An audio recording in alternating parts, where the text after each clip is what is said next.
tardes, amigas, amigos. Estamos de regreso después de las elecciones con un nuevo capítulo de Vox Populi, Vox Dei.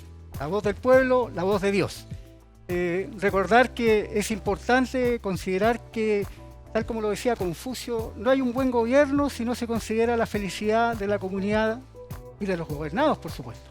Y a eso se refiere este dicho.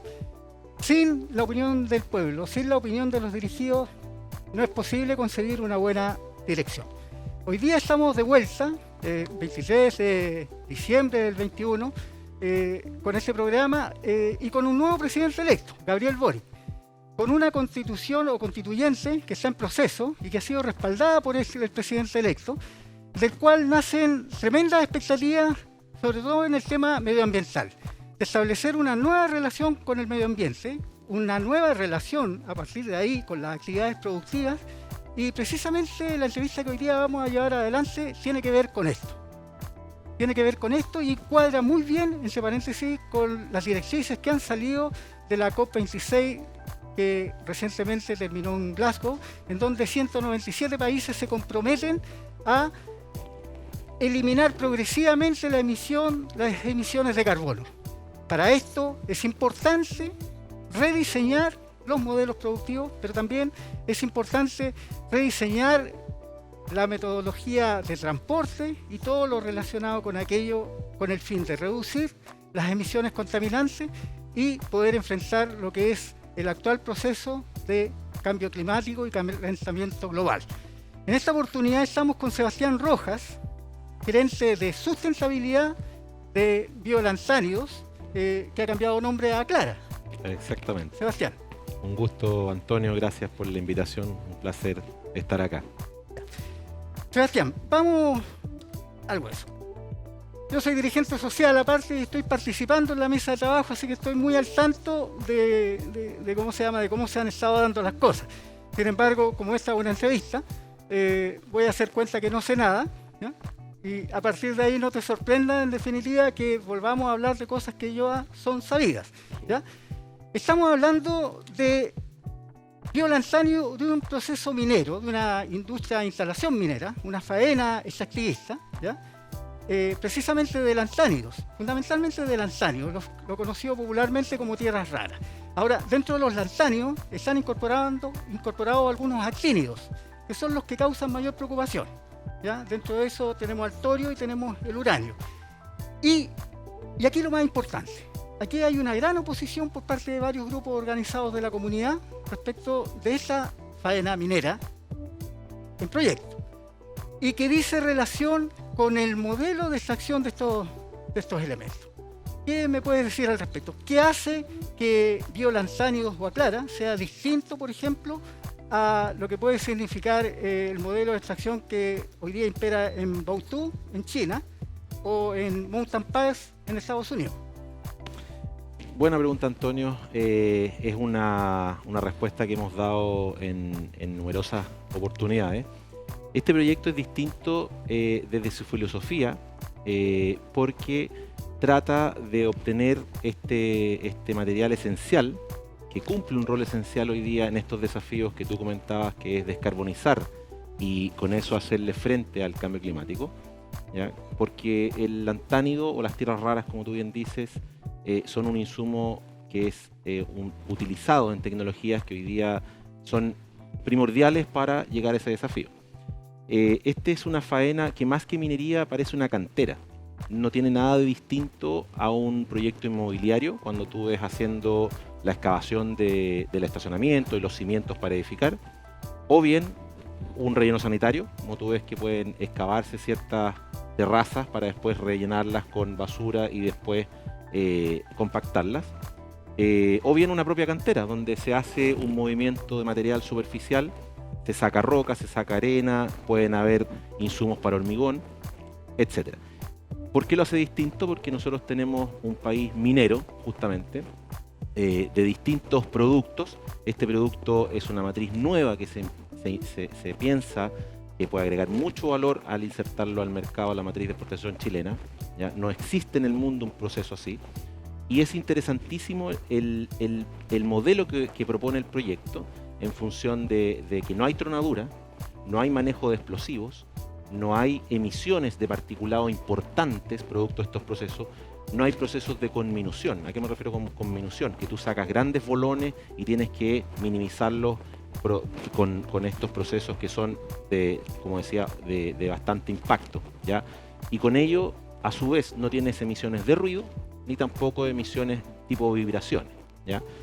Cuando nosotros hablamos y hemos hablado mucho con la gente, de las tierras raras, en donde el miedo es radioactividad, lixiviación y todo lo que en China podemos ver con procesos que social y ambientalmente son con estándares muy bajos, ¿ya? Estamos hablando de que de esta obtención del material es a grandes profundidades, ¿ya? Con rajos muy grandes, donde se liberan, producto de la tronadura, agentes como el torio y el uranio, que en mayores concentraciones pueden ser radioactivos. Recordemos que la radioactividad es un tema bastante complejo de entender, ¿ya? Nosotros en nuestras casas, en este estudio o en cualquier lugar, existe radioactividad. El punto es que no existe un grado tal que sea peligroso para la salud de la población, la salud de tus trabajadores o en general para que afecte el entorno, ¿ya? Acá en estos yacimientos y en todos los lugares, en toda la tierra, toda la corteza tiene radioactividad. Y en estos, efectivamente, a través de ciertas imágenes radiológicas, se detecta el potencial de este material, que al obtenerlo mediante el proceso que te comentaba, que es prácticamente 30, no más de 40 metros en cada zona de extracción, no existe tal liberación, ¿ya? Luego el material se lava. ¿A qué nos referimos con un lavado? Básicamente que con agua y ciertos insumos donde destaca el amonio. El amonio es un fertilizante muy usado en la agricultura, ¿no es cierto? En donde hace un intercambio iónico, es decir, deja el amonio, ¿no es cierto? Y lo reemplaza por la obtención del producto que a mí me interesa, que son los lantánidos, ¿ya? Ocurre lo que nosotros denominamos la desorción, el lavado y la obtención del concentrado de tierras raras, que es lo que nosotros... Acá no hay combustión, acá, como te mencionaba, no hay manejo de explosivos, no hay chancado, no hay emisiones de particulados importantes a la atmósfera, ¿ya? Pero sí, claramente, hay una planta que es un circuito cerrado, que tiene que construirse, va a tener tránsito vehicular, es decir, hay una actividad industrial no menor, la cual está siendo evaluada en un estudio de impacto ambiental, como la ley lo indica, ¿ya? En un predio forestal de 500 hectáreas que se le compró a una empresa forestal que trabaja en esta zona, y que el proyecto en intervención directa, hablamos de caminos, la propia planta, las mismas zonas de extracción, las zonas de disposición y otras infraestructuras complementarias, no sobrepasan el 50% de esta superficie. Es decir, el proyecto tiene una superficie total más o menos de 230 hectáreas, 228 para ser más preciso, en un predio que tiene aproximadamente 500 hectáreas. Y en estas 500 hectáreas, el 90% aproximadamente, estamos hablando de matrices de bosque exótico, que el proyecto pretende limpiar, por supuesto, con vuelos de la misma manera que hoy día se hace en la industria a través de la actividad forestal, para después de obtenido el material, hacer un cierre vegetativo con especies nativas, ¿ya? Eso para nosotros es súper relevante porque son propuestas desde inicio que han ido mejorándose en el diseño de nuestro estudio, nuestras adendas y, por supuesto, requisitos tanto de la comunidad como la autoridad, ¿ya? Recordemos que por ley, ¿ya?, todo lo que nosotros hagamos con bosques y lo que la tala, la afectación directa con bosque nativo o bosque exótico, tiene que replantarse uno a uno dentro de la provincia de Concepción. Entonces, eso por ley. Nosotros afectamos alrededor de 180 hectáreas de bosque, principalmente exótico, y esas 180 hectáreas de la provincia se reforestan. En el lugar, ¿ya?, nosotros tenemos la misión de dejar una faena estable física y químicamente, o sea, que esto sea autosoportante y no tenga ningún riesgo hacia el entorno, y así está demostrado en base a la normativa y las guías que tenemos como referencia del CERNAGIOMINDU, que es nuestro organismo titular. Antes de avanzar en eso, para cerrar ¿ya?, la idea, ¿sí?, lo importante es que como medida de cierre la exigencia más específica es esa, y adicionalmente a lo que te comentaba de esta revegetación en la provincia, In situ se propone 130 hectáreas aproximadamente a revegetar con especies nativas. Eso me interesa verlo en profundidad, pero antes de avanzar en eso, me interesa agotar el tema de la contaminación radiológica y química, ya que es básicamente la gran preocupación de los grupos medioambientales y de una parte importante de la comunidad. Bautú, tal como lo señalé, es la capital de los biolantáneos. Es el punto de extracción mayor que hay de biolantáneos en toda la Tierra, pero también es conocida como la capital de la contaminación. Tal como tú lo señalaste, es un proceso extractivo de gran profundidad y básicamente se obtienen los biolantáneos, los lantáneos mejor dicho, y los actínidos se obtienen desde la roca viva, ¿ya?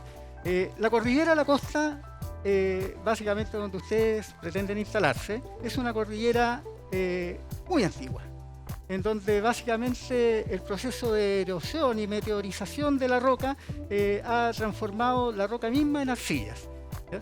Esto ustedes obviamente lo ven como una ventaja.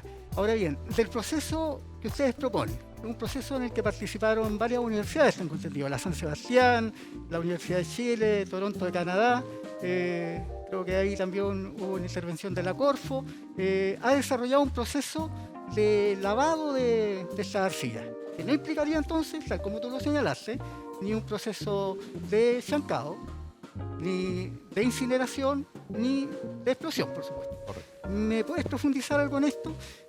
Lo que se pueda, por supuesto, porque tengo entendido que esto es algo patentado y que tiene ciertas salvaguardas de secreto. Correcto, la planta es una planta de mediana a pequeña capacidad. ¿Ya? Este proyecto, por los rangos, está considerado por muy poquitito como mediana minería, podría ser baja minería, pequeña minería, ya ni siquiera mediana, por la tasa de procesamiento. Y es una planta que tiene una filosofía distinta a las que conocemos en Chile, estamos habituados. De partida el consumo de agua es mínimo, ¿ya? Estamos hablando de menos de 10 litros por segundo, cosa que en plantas similares podríamos estar hablando de 50 a 60 litros por segundo, como requerimiento de agua. Segundo, un circuito cerrado que permite la no descarga de residuos industriales líquidos, a algún cauce aledaño o al mar, ¿ya? Recordemos que todo proceso con agua habitualmente tiene descargas, o sea, el agua donde entra tiene que salir. Nuestra salida principalmente de agua es por humedad, ¿ya? Ese es el descarte en el balance hídrico, ¿ya? Pero sí o sí, nosotros podríamos, si no tuviéramos el circuito cerrado, probablemente tendríamos que tener una cañería de descarga de algún residuo industrial líquido, ¿ya? Eso es fundamental. Respecto del proceso, no soy el idóneo acá para detallarlo en más detalle, pero como te comentaba anteriormente, consiste en un lavado en este circuito donde existe este intercambio iónico, ¿ya? Acá, a diferencia de en otros países, como referencia a China, donde tenemos el 90% del mercado, ¿no es cierto?, instalado allá, tenemos ahí que este proceso no ocurre en un circuito cerrado, ocurre en un sector al aire libre, con la aplicación de insumos, después de haber tronado, ¿no es cierto?, ha llegado a grandes profundidades, y se obtiene esto sin este diseño que nosotros hemos heredado, ¿no es cierto?, esta es tecnología chilena, en la cual invierte una empresa extranjera, en la cual se ocupa la innovación, se ocupa el desarrollo tecnológico, ¿okay? Tal como tú bien dices, hubo un aporte de Corfo para investigar en este proceso, y por eso ese es el motivo por el cual se hace distinto. Nosotros podríamos tener indicadores un poquitito más eficientes en virtud de tener una planta más grande, con externalidades un poquito mayores e impactos quizás un poquito más grandes, ¿ya? Pero se ha definido que este proceso, por ser, nos consideramos afortunados de tener esta cordillera de la costa, como tú bien dices, con esta riqueza a su nivel de superficie, para hacer esa misma fortuna, transformarla en un proceso, ojalá lo más eficiente posible, lo más tecnológico posible. A mí me gusta definirlo como un proyecto tecnológico. ¿Qué se implicó? Tecnología. Correcto. En el proceso extractivo de China, tanto China como Estados Unidos, se utiliza fundamentalmente para obtener el biolantánido ácido sulfúrico, ácido nítrico y ácido clorhídrico. Productos que son obviamente altamente corrosivos, altamente contaminantes, y por supuesto que los derivados tanto en China como en Estados Unidos se dice. En Estados Unidos se supone que es en menor grado, se supone que pasan por una planta de riles, no así en China, en que en definitiva, por lo visto, confían en los grandes volúmenes de los ríos que por ahí pasan para disolverlos y son lanzados directamente al agua. Eso acá no va a ocurrir. ¿Se ocupan estos ácidos acá en el proceso de ustedes? Ácido sulfúrico sí, está considerado en este circuito cerrado. Pero está la garantía de que esto no es liberado al medio ambiente. Por supuesto que no, por supuesto que no. Nosotros tenemos la obligación, Antonio, de demostrarlo previo, durante y post faena. Previamente, nosotros con los laboratorios que tú has señalado de Toronto, universidades chilenas, laboratorios acreditados, tenemos que dar la garantía de que estas pruebas sean las acordes ya a lo que señala la guía de estabilidad química y física que nos manda, en este caso, el Ministerio de Minería a través del CNGMIN. Entonces, la autoridad, ¿qué nos pide en la evaluación ambiental? Nos pide la descripción del proyecto y las características de todas las entradas y salidas de nuestro proceso. En las salidas tenemos que garantizar, por pretender ser una faena que se va a instalar ahí, que esto sea estable física y químicamente. Entonces la autoridad te pide, póngase en el peor escenario y demuéstrelo. Y así está establecido. A junio del 2021, más o menos eran 567 evaluaciones de impacto ambiental que se habían ingresado al Ministerio. De esos, no más de 70 son estudios de impacto ambiental y todo el resto, ¿ya?, son evaluaciones, declaraciones de impacto ambiental. Ahora, como dirigente, en el tema de las declaraciones tenemos malas experiencias, porque básicamente son eso. Son una declaración de buenas intenciones que en la experiencia personal y en la experiencia de grupo hemos visto que raras veces se cumplen los compromisos ahí suscritos. El estudio de impacto ambiental tiene una figura distinta. Quiere mayor control y, en definitiva, obliga. ¿Por qué te señalo esto? ¿Qué me puedes decir respecto de las acusaciones de ciertos grupos, que se radican en ciertos orígenes, que hablan de que Biolantánidos miente en las presentaciones que hace y miente en las soluciones que propone? A ver, aquí responderte en dos ámbitos. El primero, no tengo toda la estadística que tú has sacado, no sé cuántos son los porcentajes, pero mira, a junio es un dato del Ministerio. A junio, lo importante es que a junio del 21 solamente 70 de un universo de casi 600, de más de 600, ¿ya?, de casi 700 evaluaciones de impacto ambiental, no más de 70 son estudios de impacto ambiental. Ustedes están en un estudio de impacto ambiental y eso para nosotros es muy de merecer. Señalarte que ahí ya un poco quizás opinión más personal, por la experiencia que tengo en proyectos de este tipo, de suministros y otros. El sistema de evaluación de impacto ambiental cumple un rol fundamental para la inversión en Chile. ¿Sí? El sistema no está creado para rechazar todo. Si así fuera, entonces no serviría. Tampoco está diseñado para aprobar todo. Y si así fuera, tampoco serviría. La ley ambiental en Chile es joven. Se creó el año 94 en retorno a la democracia, y todavía no cumple 30 años. Desde ese punto de vista, sin lugar a dudas, si hay cosas por mejorar o que vayan a ir mejorando, tenemos un desafío grande por ir mejorando, ¿ya? Hace pocos años, por ejemplo, se crea la Superintendencia del Medio Ambiente, que cumple otro rol fundamental, que antes, al no existir, tenía que ocupar tiempo y recursos de los otros servicios para cumplir con una fiscalización que era muy pobre. Ya la Superintendencia del Medio Ambiente cumple un rol estratégico y muy importante en el cumplimiento de todas estas resoluciones. Entonces, cuando tú me planteas que las declaraciones de impacto ambiental, por decirlo así, tienen menos control que los estudios de impacto ambiental, yo creo que ahí caemos en un error. Porque toda resolución de impacto de calificación ambiental es fiscalizada. Ahora bien, que falten más recursos o que falten menos recursos o que sobren más recursos para una región determinada, eso sin lugar a dudas son desafíos del país. Porque tenemos una entidad objetiva que va a ver el cumplimiento a terreno con cada titular. Hay juicios, operan los tribunales ambientales. Yo creo que es una pega titánica que nosotros como titulares o externos no dimensionamos el trabajo que la autoridad y los fiscalizadores tienen. O sea, yo creo que ahí tenemos que mirar el vaso medio lleno. Tenemos muchos desafíos por delante y los proyectos que hoy día de inversión generan valor, ¿ya? No pueden todos tarjarse con una cruz porque el modelo no nos gusta o el modelo es incómodo o porque el titular anteriormente, sí, han habido titulares irresponsables y eso no lo podemos negar, ¿ya? Pero no quiere decir que todos los titulares, todos los proyectos sean nefastos, ¿ya? No quiere decir que el sistema tiene que estar diseñado para rechazar todo. Ahí caemos en un error tremendo, ¿ya? Hoy día estamos pasando por una crisis climática importante. El agua no solo es importante para algunos sectores industriales, es importante para la población, ¿ya? Y eso está establecido en la legislación, en el Código de Agua. La prioridad la tiene la población, ¿ya? La autoridad puede decir, se decreta sequía, derechos prorrateados y el consumo humano tiene la prioridad. Entonces, ese tipo de cosas yo creo que a veces las perdemos de foco. Y en el caso particular del proyecto, el proyecto tiene impactos ambientales que tienen que ser tratados a través de un estudio de impacto ambiental, tiene líneas de base profundas, hemos respondido todas y cada una de las observaciones que la comunidad y las autoridades nos han presentado y plasmado, presentamos compromisos ambientales voluntarios, cada medida que tenemos está fundamentada técnicamente.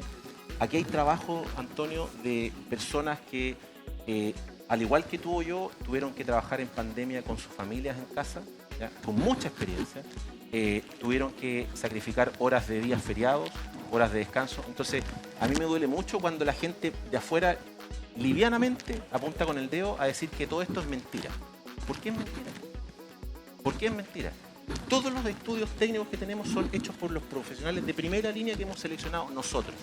Entonces, cuando a mí me dice alguien, sin argumento, porque el modelo, porque el extractivismo, porque todo contamina, porque todo es malo, que todo esto es mentira, yo no estoy de acuerdo en esos planteamientos, porque aquí hay sacrificio, hay cariño, hay amor por la ética, ¿ya? Y hay un compromiso personal de cada profesional que está en esta compañía, así como los proveedores y asesores.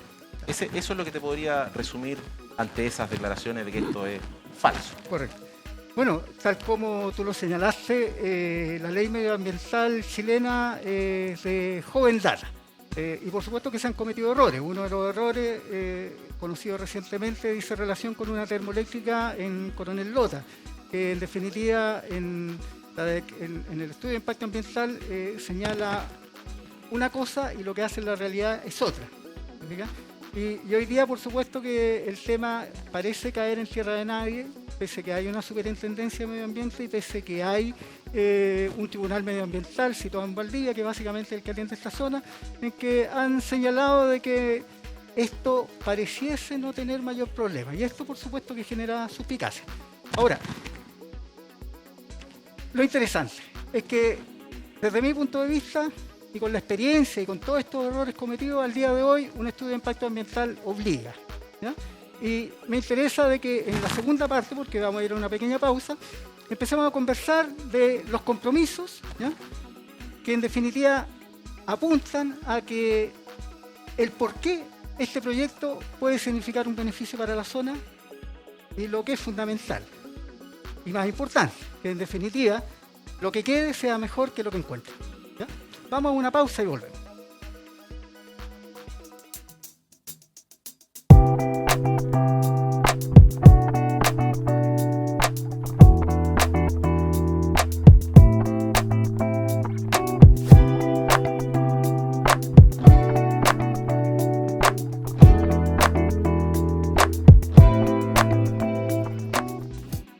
Continuamos con Sebastián Rojas de Biolanzánidos Aclara, conversando sobre este proyecto minero que pretende instalarse en el territorio de Penco y una pequeña zona, una pequeña fracción en el área de Concepción. Sebastián, hay otro tema que es recurrente también en las conversaciones de pasillo, que es el tema de los relaves, ¿ya? Ya señalaste de que este proceso innovador que ustedes han desarrollado con la colaboración de Corfo y varias universidades es un proyecto de circuito cerrado y que no tendría liberación de materiales líquidos al medio ambiente y al entorno, ni mucho menos un cauce de agua. ¿Por qué no hay relave para recalcar, resaltar esto? ¿Por qué no hay relave? ¿Cuál va a ser el producto excedente que va a quedar de este proceso que tú dices de circuito cerrado?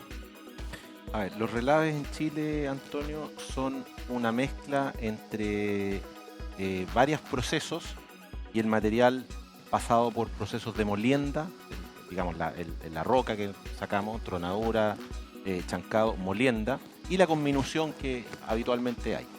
Esa es la definición legal y práctica del relave, un cambio químico y físico, ¿ya? Acá no hay ningún cambio físico, como te comentaba, es solamente el lavado, ¿ya? Que incurre con ciertos agentes que van a estar, ¿no es cierto?, en la planta de procesamiento, y que al mezclarse con la tierra y obtener el producto, queda este descarte que malentendidamente se ha llamado relave. Los relaves tienen distintos componentes de sólido, ¿ya? Pueden ser más seco o menos seco. Hay distintas tecnologías en Chile. Chile tiene una tremenda experiencia en manejo de relave, ¿ya? Tiene normas muy exigentes y todos los otros países las han imitado, ¿ya? Es muy famoso nuestro método de construcción de hace años atrás, de los años 70, que elimina uno de los más peligrosos, que incluso en Brasil hace pocos años atrás se vino un tranque de relave que tenía mucho líquido, lamentablemente tuvo población muy afectada, eran miles y miles de metros cúbicos, ¿no es cierto?, porque el método se hacía con el método famoso aguas arriba, prohibido en Chile hace más de 40 años. Entonces, estos no son relaves, es un material inerte, como lo hemos demostrado, completamente autosoportante, eso quiere decir que es estable física y químicamente. Y no es un relave tanto por su definición legal y por su composición en porcentaje de sólido y húmedo. Esto se dispone con el mismo material que no tiene valor de las zonas de extracción, ¿ya? Y lo que hemos asumido, y ahí quizás está la confusión, es la normativa, ¿ya?, que regula los tranques de relave, que es más segura que la de depósito, por ejemplo, acopios de estéril, ¿ya?, que basta con los ángulos de estabilidad y los análisis estáticos y pseudoestáticos, ¿ya?, el acopio puede quedar aprobado. Acá están completamente adoptados los criterios de soporte como si fuera un tranque de relave, no siendo, ¿ya? Estos depósitos no requieren de un muro, ¿ya?, como de contención, como si lo requieren los tranques de relave. Pues bien, el Senagiomin, a pesar de aquella condición de ser autosoportante, nos pidió la aplicación del Decreto Supremo 248, que regula los tranques de relave, nos pide muros para darle más estabilidad en las bases, a través de un prisma hacia arriba, eso se empieza a construir como un prisma basal hacia arriba, y lo hemos acogido, ¿ya?, para darle mayor seguridad en virtud de lo que la autoridad nos está pidiendo. Pero en cualquier otro lugar esto podría ser dispuesto con las características que tiene, de una manera tal que no requiera ninguna exigencia mayor como la que estamos poniendo nosotros. En Agua Amarilla, Los Loros, para que nos ubiquemos más o menos a la altura de Copiapó, en el norte, me tocó ver relaves, los auténticos relaves que básicamente, tal como tú lo señalas con el ejemplo del relave colapsado en Brasil, corresponden a básicamente tranques en los que se deposita un material semisólido. Hablemos, para que lo entienda el público, una especie de barrillo, que puede estar más cargado al agua o menos cargado al agua, exacto, pero que en definitiva tiene como mérito una alta plasticidad. O sea, se adapta al depósito que los contiene, y por supuesto que si este depósito se rompe, esto escapa, provocando grandes inundaciones. Lo segundo es que normalmente un relave de estas características, con el tiempo el agua evapora, ¿ya? Y como tiene material fino, ese material fino después liberado al medio ambiente bajo la forma de polvillo. Claro. Y por supuesto que cuando ha sido tratado con ácidos de diferente naturaleza, por supuesto que esto genera un alto grado de contaminación. Un ejemplo de esto lo estamos viendo con un relave de los antiguos que se produjeron aquí en Chile, en Iquique, y que está generando problemas de contaminación de plomo en la población, en las poblaciones aledañas, con alto índice de enfermedades de malformación genética y cancerígenas. Y por supuesto que radicado en el área de la piel y respiratoria, ¿ya? Eso acá tú dices que no va a ocurrir porque básicamente esto, tal como lo explicas, no es un relave, corresponde, y también para que el público lo entienda, una suerte de maicillo que va a ser compactado ahí. Greda. Hablemos de una greda mejor. Una greda. dejando en claro en definitiva, que este depósito se va a tratar como si fuese un relave, va a ser compactado, ¿ya? Correcto. ¿Va a tener algún grado de determinación aparte de esto? ¿Algún nivel de vigilancia? ¿Va a ser reforestado?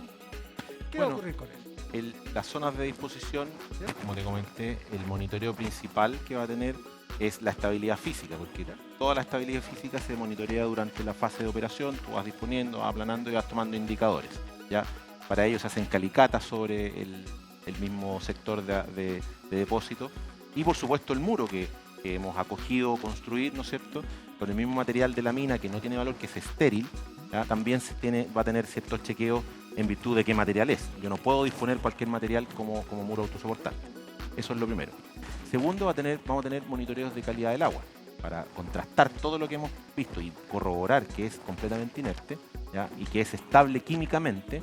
También todo lo que se colecte en los canales de contorno, ya que su misión es libre escurrimiento de las aguas. Nosotros no tenemos propiedad sobre esa agua, ¿ya?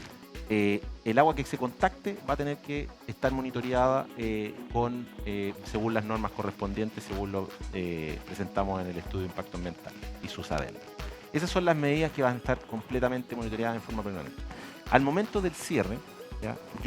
El titular no se puede retirar y no da garantías de que esto va a ser siempre estable física y químicamente, ¿ya?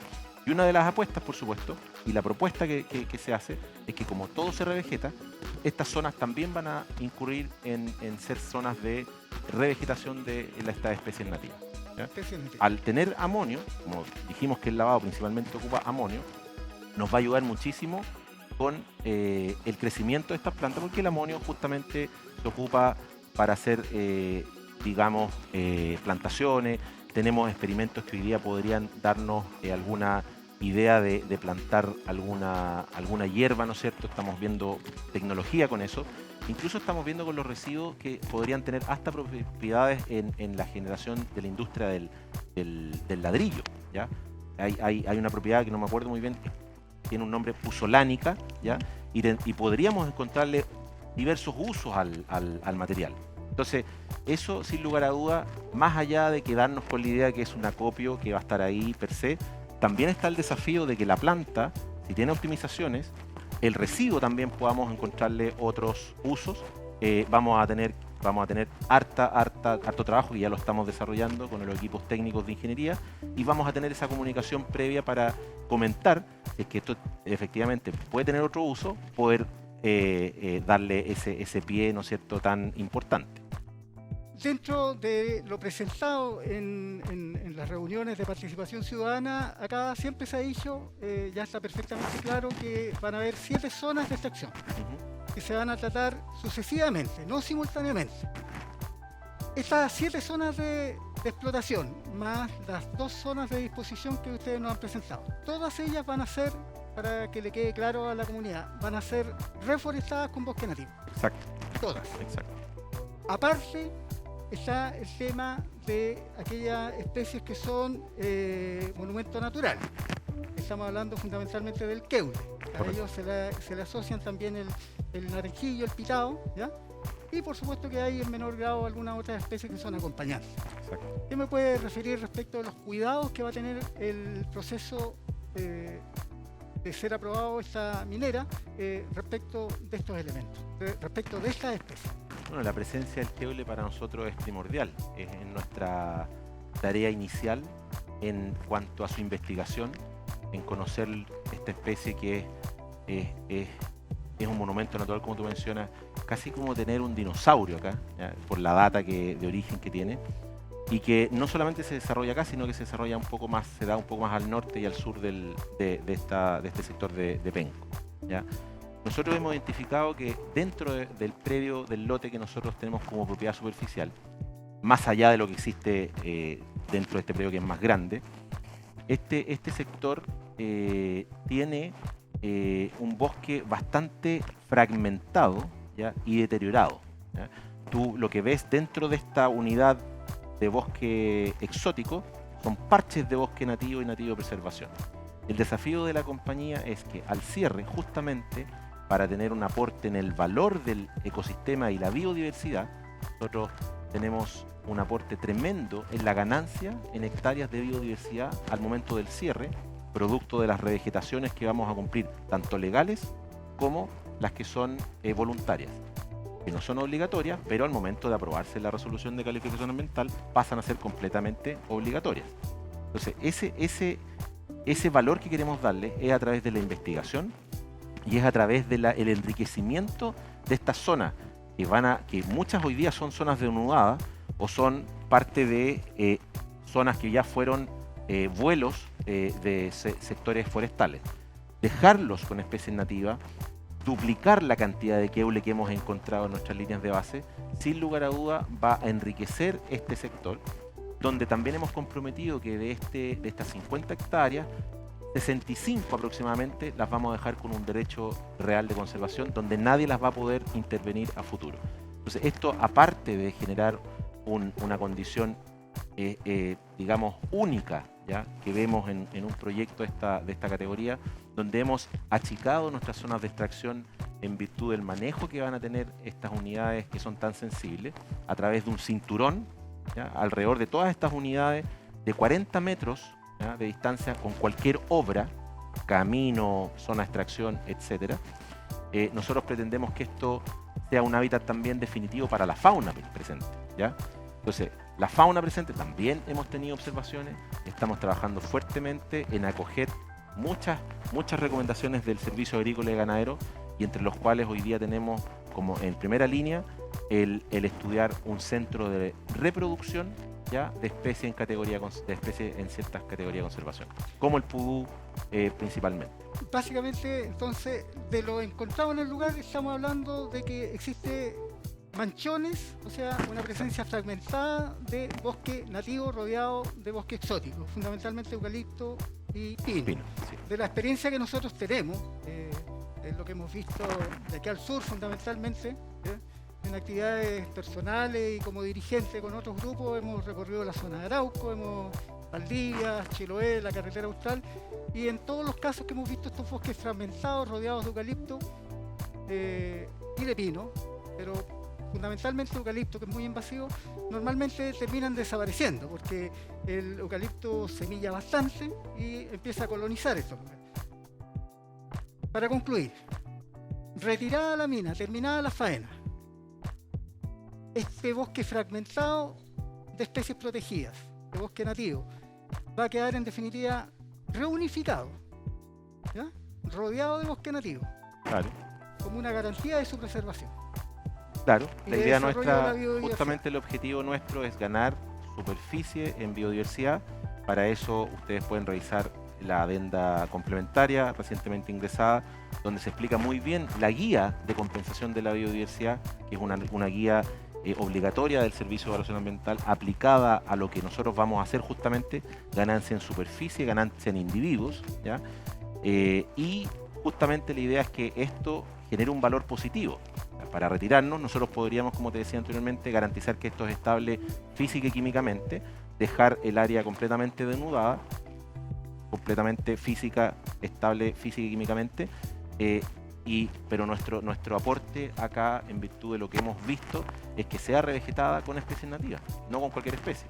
Estamos hablando entonces de más o menos 240, para redondear, 240 hectáreas a intervenir en la faena total. Correcto. Que van a quedar revegetadas de bosque nativo. Son 228 hectáreas a intervenir entre camino y todo, y las que se revegetan in situ, que son revegetables, ¿sí?, porque hay zonas que van a tener radieres de hormigón, ¿sí?, van a ser alrededor de 130 las totales que se van a revegetar.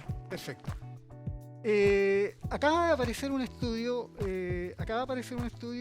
no me recuerdo bien quién lo lleva adelante, pero que señala, básicamente esto se está difundiendo fundamentalmente desde Europa, que señala la importancia del bosque nativo chileno como reservorio de biodiversidad, como catalizador de emisiones de carbono, y por supuesto además como un elemento fundamental en la preservación del agua. En este momento estamos con una foto atrás del río Andalién. Esta es una foto tomada años atrás. Básicamente estamos hablando de 3-4 años atrás, en el periodo estival, ¿ya? En aquella oportunidad el río tenía bastante más agua de la que tiene hoy en día. Hay otra preocupación que dice relación con el agua, fundamentalmente, y que se refiere a los 9,7 litros por segundo que ustedes van a consumir, que se traducen más o menos en 35.000 litros hora, algo así. 5 metros cúbicos hora. La preocupación fundamental es que esta importante cantidad de agua, que puede parecer menor, se va a extraer de los esteros El Cabrito, ¿ya? Y el estero Penco. Eso por lo menos el permiso que ustedes tienen. ¿Qué pasa con el estero El Cabrito? Porque ahí tenemos una población al lado que tiene derechos de agua y básicamente se nutren con las aguas de aquel estero. ¿Se va a extraer agua del Cabrito? A ver, nosotros presentamos un estudio de impacto ambiental el año 2018 que en virtud de ciertas reuniones y actividades ciudadanas se nos comentó harto el tema de los usos antrópicos, ¿sí? Que hay aguas abajo del punto donde pretendíamos captar. Y ese uso antrópico estaba nada más y nada menos que dado por un uso de 4 litros por segundo que tiene la comunidad del sector de Lea Plaza, ¿ya? Donde acumula en un estanque, ¿no es cierto?, su consumo y hace uso de aquel. En la segunda adenda, después de que la ingeniería vio factible esta condición, nosotros eliminamos la captación del Cabrito. O sea, no vamos a hacer obras en el Cabrito, no hay bocatoma, no hay cañería. Pese a que tienen el derecho de uso. Sí, el derecho lo tenemos para ambos cauces. Ya. Pero en el caso del Cabrito, ustedes renuncian voluntariamente, digamos, lo sí, que sí. dice relación con la ¿Por qué? Porque la ingeniería así lo permite. ¿Ya? A ver, el diseño del proyecto estaba completamente asociado y era factible sacar agua de ambos esteros en un 50 y 50, 60-40, 70-30, como fuese, o 100 de cada uno, ¿ya? 100 y 0. Nosotros podíamos operar con el Cabrito con ciertas restricciones, ¿ya? Y con el estero Penco con otro tipo de restricciones, al 100%. ¿Ya? Nosotros, en virtud de que la ingeniería permite esa condición, operar con Penco en un 100%, y sumado a las observaciones, la preocupación y las conversaciones que tuvimos con la dirigente del sector de Jaime Lea Plaza, eliminamos voluntariamente el Cabrito. Todo se concentra hoy día en el estero Penco. Todo se concentra en Penco.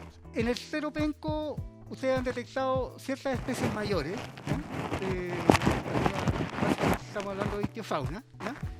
Pero una de las críticas, sobre todo de algún dirigente local, señala de que ustedes dentro de su estudio de línea base no identificaron algunas especies menores que se entiende que son base de la cadena trófica de las especies mayores. Correcto. ¿Cómo garantizan que esas especies se mantienen? Bueno, es muy buena la pregunta porque es una cadena de sucesos. Cuando tú tramitas los derechos de agua, y cualquier persona natural en Chile o razón social puede solicitar derechos justificando un uso en una inversión o propiedad, te dan según el sector de donde lo vas a extraer una restricción que se llama caudal ecológico. La resolución que nosotros nos aprueba, que es de la Dirección General de Agua del año 2016, ¿ya? Tiene esa tabla mensual con esta restricción límite por mes y por temporada. De invierno hay excedente, en verano, por supuesto, en la época estival no hay tanto, entonces la restricción es mayor. Nosotros, en virtud, en el adenda número 1, la primera, que se presentó en noviembre del año 2020, nosotros detectamos bagre, una especie que no habíamos detectado en nuestras campañas de línea base, y tuvimos que hacer una exigencia mayor a lo que es el caudal ecológico. Y esta exigencia mayor se llama caudal ambiental. Es decir, que aguas abajo del punto de captación donde yo voy a obtener estos 9,7 litros por segundo, tengo que garantizar que esta especie, que fue la ícono encontrada, ¿cierto? Y la de mayor tamaño, con sus curvas de habitabilidad, ¿no es cierto?, con individuos medianos y más grandes, teníamos que dejar pasar cierto caudal aguas abajo. Todos estos caudales que tenemos que dejar pasar aguas abajo de nuestra captación son superiores, ya, en comparación al caudal ecológico. O sea, es una restricción autoimpuesta bastante mayor que la que teníamos anteriormente. Entonces, el gran tema del agua, que el agua es vital para todos, ya, es justamente resguardar que toda la condición biótica no se vea afectada por la operación. Nosotros tenemos un material que a veces va a ser más húmedo, entonces eventualmente, y vamos a tener menores requerimientos de agua, o sea, los 9,7 son como nuestro tope. ¿Ya? Ese es el objetivo. Y el desafío que tiene el equipo de ingeniería también, y que lo está trabajando, es tener un proceso que consuma menos cada vez más, o buscar otras fuentes. ¿Ya? Al igual que en el residuo, en el ámbito de dar un uso secundario al residuo, también tenemos ese desafío de ser una planta más eficiente en términos de suministro eléctrico y también en suministro de agua. Entonces, yendo al punto de la pregunta, cuando nos consultan por las especies más pequeñas, justamente al estar este caudal ambiental, ¿no es cierto?, considerando la especie de mayor tamaño, donde es parte, ¿no es cierto?, tiene parte fundamental conectada con estas especies más chiquititas, de menor tamaño y distribución, ¿ya? Están consideradas absolutamente porque son el alimento para que esta especie viva. En definitiva, garantizando la supervivencia con el caudal medioambiental de la especie mayor, se garantiza la supervivencia de las especies menores. Exacto. Y la Subsecretaría de Pesca nos hizo unos comentarios bastante constructivos en la adenda anterior, ¿ya?, donde nos pedía unas estaciones fluvimétricas, donde nosotros hemos optado por hacerlo en los dos esteros, a pesar de que en el estero del Cabrito no vamos a tener ninguna actividad. Vamos a seguir monitoreando caudales y mediante estas estaciones, que son los puntos donde uno fija, ¿no es cierto?, los muestreos, ¿ya?, adicional a estudios biológicos, ¿ya?, en ambos esteros. Entonces nosotros vamos a estar siempre monitoreando toda esta condición de biota más grande y biota más pequeña en función de lo que diga el caudal ambiental. Llegado al punto del caudal ambiental, hablemos de un periodo estival extremo, ¿ya? Porque hemos estado viendo periodos correcto, digamos, de déficit, de bastante déficit. De déficit de agua, sequía y déficit hídrico. Son dos cosas, parecen iguales, pero no son lo mismo. Exacto. Llegado al punto del caudal ambiental, ustedes dejan de extraer. Exacto, eso es lo que es la condición. O sea, ante un evento extremo, si viene justamente aguas arriba el caudal equivalente al caudal que tengo que dejar pasar aguas abajo de mi obra, yo no puedo sacar ni un litro de agua. Esa es la restricción. Correcto. Por ejemplo, el caudal ambiental del mes de diciembre es 25 litros por segundo y aguas arriba de mi bocatoma vienen 25 litros por segundo, que es lo que yo tengo que dejar pasar, yo no puedo sacar ni un litro. En eso consiste esa restricción. Y por el contrario, mi caudal ambiental es de 25 litros por segundo, pero vienen 35 litros por segundo agua arriba, yo puedo sacar los 9,7. Correcto. De eso se trata. Me queda claro. Volviendo, y para finalizar, pues ya estamos completando los 40 minutos de esta entrevista, Sebastián. Siempre cosa fundamental para nosotros, hablo como dirigente medioambiental, es el tema del bosque nativo, como reservorio de biodiversidad y además como generador de agua, porque eso es importante tenerlo en consideración. Respecto del eucalipto, esta es una zona que está en este momento ampliamente plantada con eucalipto y con pino. Sí, intervenía, correcto. Está, obviamente que el pino y el eucalipto no es querido por el tema de la sequía, por el tema de los incendios forestales. Recordar, sí, que la zona antes fue agostada con plantaciones de trigo, que también era monocultivo y que en definitiva secaron y agostaron estos terrenos. En algún momento se empezaron a aparecer las cárcavas y precisamente como una manera de control fue que se propuso la reforestación con pino y eucalipto. Una nota a señalar que el pino y el eucalipto se proponen, uno, por los usos que tiene en la industria, pero también fueron elegidos porque son de hoja perenne y por lo tanto generan crecimiento disminuido quizás, pero en verano y en invierno, a diferencia de las especies de hoja caduca. Pero, y aquí es el tema que a nosotros nos preocupa. Dentro del tema de la reforestación que ustedes plantean, está el queule, el pitao y el naranjillo, ¿ya?, que son las especies en las que todos ponen el acento, pero hay que señalar que todas aquellas personas o instituciones que han estudiado el por qué estas especies están hoy día en peligro de extinción, señalan en definitiva, ¿ya?, y no solamente referido a estas especies, sino que todo lo que es el bosque nativo, señalan que tan importante como la especie son las especies acompañantes, ¿ya? Precisamente la desaparición a la que se ven expuestas hoy en día se ve agravada porque las especies acompañantes han sido depredadas, fundamentalmente para el uso de la leña. Estamos hablando del roble, del coihue, del avellano y otras especies más. Del mismo modo, importante para el tema de la preservación del bosque nativo, ¿ya? Como reservorio de agua, como generador de suelos, ¿ya? Y por supuesto que como hábitat de una amplia biodiversidad, es importante todas las etapas, todos los niveles que ese bosque nativo tiene. Estamos hablando de pastizales, arbustos, sotobosque y el bosque ya en altura. En la reforestación, ¿ustedes han considerado aquello? Bueno, claro, justamente el diseño porque, para profundizar, porque siempre cuando se habla de reforestar siempre se habla de las especies principales, ¿ya? Se habla de las grandes especies, ¿ya? Pero considerar que el bosque nativo es una unidad de muchas especies, pequeñas, medianas y altas. Bueno, lo que consiste este plan es tratar de retomar esa línea de especies acompañantes que hoy día no está, que le da la característica de fragmentación que hemos visto en esto. Ahora, llevándolo bien al plano, o sea, el sector, ya que si bien cumple un rol fundamental para una actividad fundamental de la región, como es la actividad forestal, también tiene sus resguardos. O sea, acá el bosque nativo, si bien está objeto de afectaciones, ¿ya? Es resguardado. Los fondos de quebrada tienen en sus planes de manejo considerados estos cuidados, ¿ya? Nuestra apuesta es que sobre esos fondos de quebrada y todo donde se concentran estos parches que están bien deteriorados, bien fragmentados, ¿no es cierto?, nosotros podamos mantener más colchón vegetativo de cualquiera sea el tipo, para no afectarlo directa o indirectamente con las obras, ¿ya? Entonces, eso nos da una garantía de ni que por viento, ni por agua, ni por lluvia, ni por obra física, esto vaya a ser afectado por ningún motivo. Y no dejar tan expuesta la matriz directa de unidad de bosque nativo.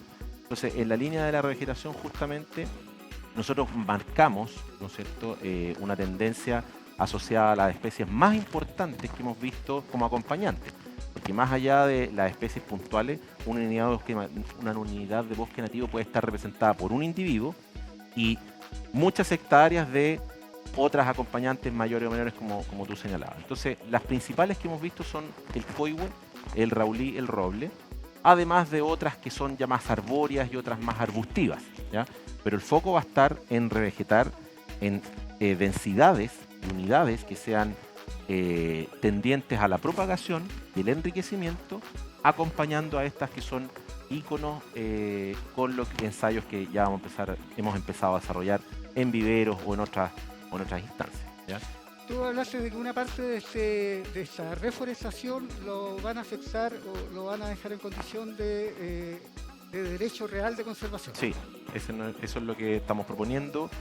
En nuestra adenda complementaria lo propusimos y CONAF lo acepta, lo acoge, ¿ya? Creemos que es primordial que ese esfuerzo se vea reflejado en el futuro. O sea, a futuro la idea es que esto nadie lo pueda intervenir y que cualquier otro proyecto, aunque tenga sus permisos, esto quede completamente protegido. Ese es nuestro fin. Respecto de este paño, hablemos de este paño, ¿quién va a garantizar que esto se cumpla con ese objetivo que tú señalas? Bueno, primeramente nosotros, porque somos los titulares y dueños del predio. Tenemos 50 hectáreas detectadas en nuestra línea base que se convierten en casi 70. ¿Ya? Eso, nosotros somos los encargados de enriquecer esa diferencia de casi 20. ¿Ya? Ahora, ustedes se van en algún momento. Bueno, justamente el derecho real de conservación garantiza esa condición, que si yo me voy, ya, independiente que me quede o me vaya, eso no se va a tocar. Ese es justamente el instrumento legal, que es un instrumento legal bastante nuevo, ¿ya? Pero es una figura que da esa seguridad y esa garantía. Sebastián, no te he preguntado por el tema de la biodiversidad mayor. Usted en las reuniones de participación han señalado los resguardos que van a tener con la fauna mayor, por ejemplo, ¿ya? Estamos hablando de pudú, el zorro, ocasionalmente el puma. Fundamentalmente en los inviernos duros, pachazona en algunos sectores ha bajado el puma. También en ciertas ocasiones, ya no estamos hablando de invierno, en el mismo Collao, justo al regimiento Chacabuco, en alguna oportunidad, por ejemplo, apareció un pudú, ¿ya? Los resguardos respecto a estas especies que van a estar transitando por ahí mientras ustedes estén trabajando. ¿Hay Sí, algo a ver, especial respecto de ello? nosotros, como te he mencionado anteriormente, hemos detectado fauna de esta sensibilidad, ¿no es cierto? Esta categoría que están en conservación, están en peligro de extinción, etcétera. Las medidas que proponemos son las medidas clásicas, ¿no es cierto?, para la micro fauna, ¿no es cierto?, pero para la meso y la macro, prácticamente el resguardo es el ahuyentamiento controlado previo a ejecutar cada actividad, y también medidas de control en caminos, despejes de algunos sectores que puedan ser más densos para tener mejor visibilidad, y también ciertos canales o corredores donde también, al igual que para una protección de un bosque nativo, también la fauna se puede desplazar por ahí. Recordando que la fauna está presente, ¿no es cierto?, principalmente, mayoritariamente, en estos fondos de quebrada, y transita justamente por estas otras unidades que se ven a veces modificadas, ¿ya? Entonces, esa ha sido nuestra propuesta. Y aquí quiero ser súper enfático en transmitir que estamos haciendo todos los esfuerzos para acoger las observaciones de la autoridad en estos momentos en base a centros de reproducción. Nosotros en la adenda anterior propusimos asociarnos y tener un convenio con un centro de rehabilitación, lo cual no fue acogido. Hoy día estamos poniendo todos los esfuerzos para abrir y proponer un centro de reproducción de estas especies de íconos, donde creemos que el mayor valor va a estar a través de esta especie que es el pudú, ¿ya? Ese es el resguardo que hoy día estamos viendo. Estamos tratando de hacer todo de la mejor manera para presentar una propuesta limpia, una propuesta que sea transparente para todos, que genere conocimiento, ¿ya?, que vengan profesionales a aprender. Esto hace 20 años no existía. Hoy día en Chile hay alrededor de, entiendo, quizás 15 centros en el país. Contribuir con uno más, nos sentiremos orgullosos si esto resulta, ¿ya? Y justamente va en la línea con lo que busca el proyecto, generar valor en los aspectos de fauna, de flora, ¿ya?, cuidando, ¿no es cierto?, lo que es valioso para todos, el agua con las restricciones, ¿ya?, un proyecto que no tiene emisión de quema de combustible. Entonces, todos esos aspectos han sido vistos uno y uno a la vez para poder cumplir no solo con el estudio de impacto ambiental, sino con estándares mucho más allá de lo que es la legislación chilena. Gracias, Sebastián. Gracias a ti, Bueno, Antonio. hemos completado ya sobradamente los 40 minutos de la entrevista, creo que nos pasamos, así que estamos dando término a la misma. Señalar de que vienen otros tiempos, vienen tiempos de cambio. Ciertamente que de repente cuesta adaptarse, pero el cambio además significa oportunidad. Creo que aquí en Chile pesa históricamente los impactos que la megaminería ha generado en el territorio y en las comunidades, y por supuesto que hay una sombra negra sobre aquello. Antes de ayer, hubo un nuevo derrame de petróleo en Quintero, una zona que está altamente afectada, tanto en lo territorial como en lo comunal, en la población, ¿ya? Con el tema de la contaminación del agua, con el tema de la contaminación del aire. Quintero, básicamente, es la imagen de lo que tradicionalmente se señala como zona de sacrificio, algo que nadie quiere y que creo que a la luz y al alero de lo que es el cambio climático y el proceso de calentamiento global hoy día es francamente inaceptable. Tenemos la oportunidad de hacer las cosas distintas. Acá tenemos un proyecto minero que está ofreciendo aquello. Existe la minería responsable, y esto no lo digo desde el punto de vista legal. Aquí en Chile, hasta el día de hoy, parece que esto ha sido una propuesta que no ha tenido la menor cabida. En otros lados sí, en Japón, en Noruega, se habla de minería responsable. En Francia hay algunos territorios con minería de carbón, que es altamente contaminante, que opera bajo el concepto de manejo integrado de cuencas. ¿Por qué no podemos hacer esto aquí en Chile? Tenemos la oportunidad de cambiar y creo que las propuestas que hoy día hemos conversado apuntan en aquella dirección. Muchas gracias. Gracias, Antonio.